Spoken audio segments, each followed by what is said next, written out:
Everyone, Christos here.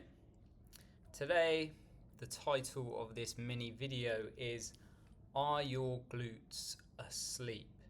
This is a common saying I've heard over the years by people on particular activities such as squatting or lunging.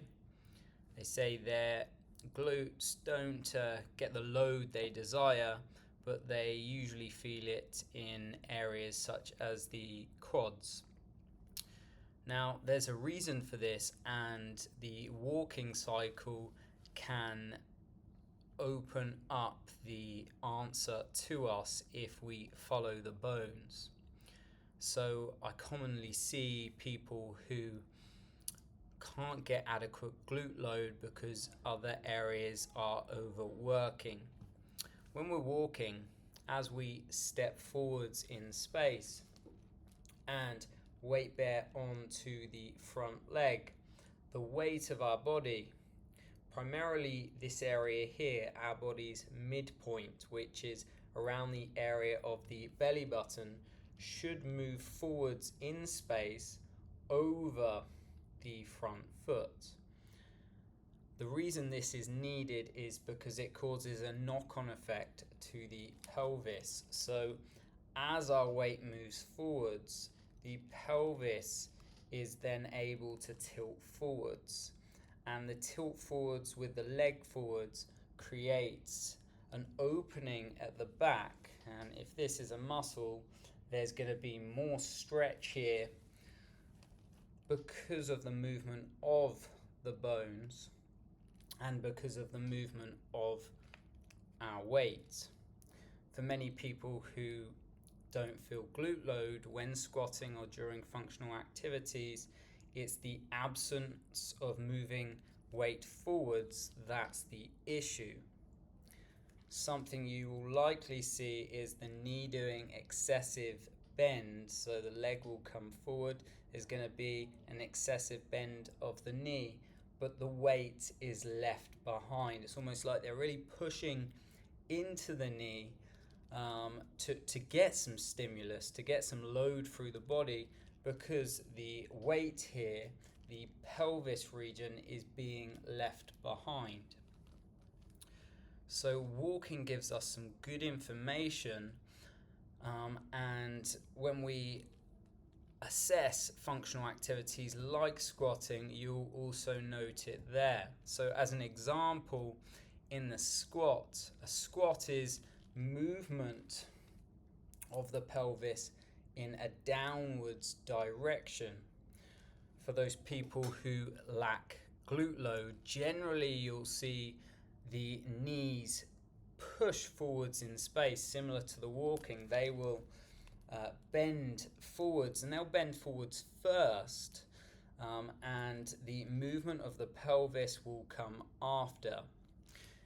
If you feel that in your body, if you squat down and lead with your knees first, you'll get some anterior or front of the knee load, some likely quad load, and there will be more pressure forwards in your feet.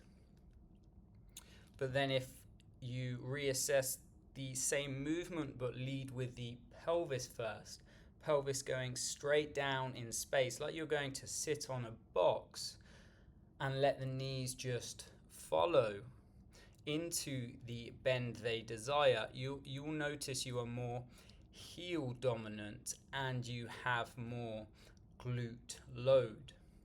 So it's not that the glutes are asleep, it's just that the mechanics are not allowing the glutes to lengthen, to stretch, to get their desired tissue load.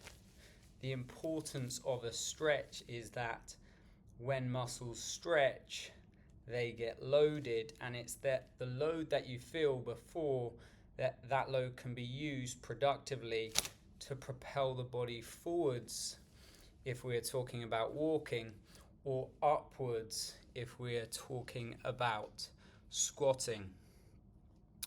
So what can we learn from this? Well, if you're not feeling an area when you're doing functional activities like you're squatting, you're lunging or even walking up the stairs or walking up a steep hill, it is likely that the mechanics aren't in place and that you are overusing other areas.